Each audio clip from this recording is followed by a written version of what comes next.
ಒಂದು moral story ಥರ ಇತ್ತು. ಅಂದರೆ ಗಂಡು ಹೆಣ್ಣು ಮಧ್ಯದಲ್ಲಿ ಭೇದ ಭಾವ ಇರಬಾರ್ದು, ಈಕ್ವಾಲಿಟಿ ಅನ್ನೋದು ಇರಬೇಕು ಅಂತ ಒಂದು.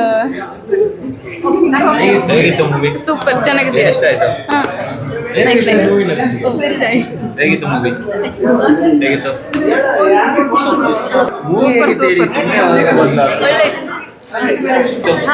ಸ್ಟೋರಿ ಎಲ್ಲ ಚೆನ್ನಾಗಿದೆ ಚೆನ್ನಾಗಿದೆ. ಒಳ್ಳೆ ಮೂವಿ ಚೆನ್ನಾಗಿದೆ. ನೈಸ್.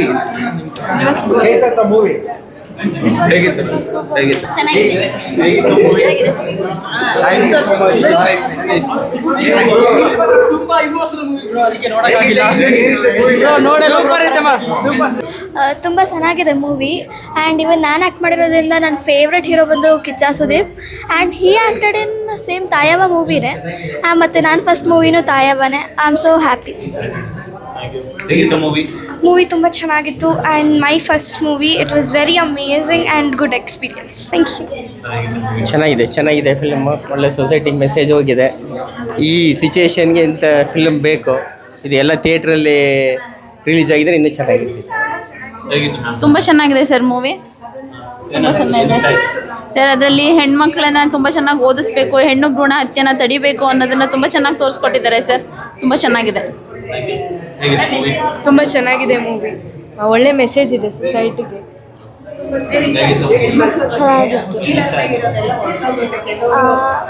ಆ್ಯಕ್ಟಿಂಗ್ ಎಲ್ಲ ಚೆನ್ನಾಗಿ ಮಾಡಿದ್ದಾರೆ. ಒಳ್ಳೆ ಮೆಸೇಜ್. ತುಂಬ ಚೆನ್ನಾಗಿದೆ. ಹೆಣ್ಮಕ್ಳ ಬಗ್ಗೆ ಇದ್ದಿದ್ದು ಕೀಳರಿಮೆ ಎಲ್ಲ ಹೊರಟೋಗ್ಲಿ ಅನ್ನೋದೇ ನಮ್ಮ ಅಭಿಪ್ರಾಯ ಈ ಫಿಲಮ್ ನೋಡಿ. ಚೆನ್ನಾಗಿದೆ. ಗಂಡು ಹೆಣ್ಣಿನ ಸಮಾನತೆಯಿಂದ ನೋಡಬೇಕು, ಯಾರಾದರೂ ಅಷ್ಟೇ. ಚೆನ್ನಾಗಿದೆ. ತುಂಬ ಚೆನ್ನಾಗಿತ್ತು. ನನಗೆ ಹೀರೋ ಹಿಂದೆ ತುಂಬ ಇಷ್ಟ ಆಯಿತು. ಹೆಣ್ಮಕ್ಳಿಗೆ ಏನು ಕಷ್ಟ ಇರುತ್ತೆ, ಏನು ತೊಂದರೆ ಕೊಡ್ತಾರೆ ಅತ್ತೆ ಆದಳು ಅನ್ನೋದು ನಮಗೆ ಅನುಭವ ಚೆನ್ನಾಗಿದೆ. ಚೆನ್ನಾಗಿದೆ. ತುಂಬ ಚೆನ್ನಾಗಿದೆ. ಚೆನ್ನಾಗಿದೆ ಸರ್. ಇವಾಗ ಒಂದು ಮಗು ಹೆಣ್ಣು, 2 ಮಗು ಹೆಣ್ಣು ಅಂತಾರೆ. ಅವ್ರಿಗೆಲ್ಲ ಒಂದು ಗುಡ್ ಮೆಸೇಜು. ಹೆಣ್ಮಕ್ಳು ಮಕ್ಕಳೇ ಅಂತ ಒಂದು ಪ್ರೀತಿ ಕೊಡಬೇಕು. Thank you sir. Very nice movie.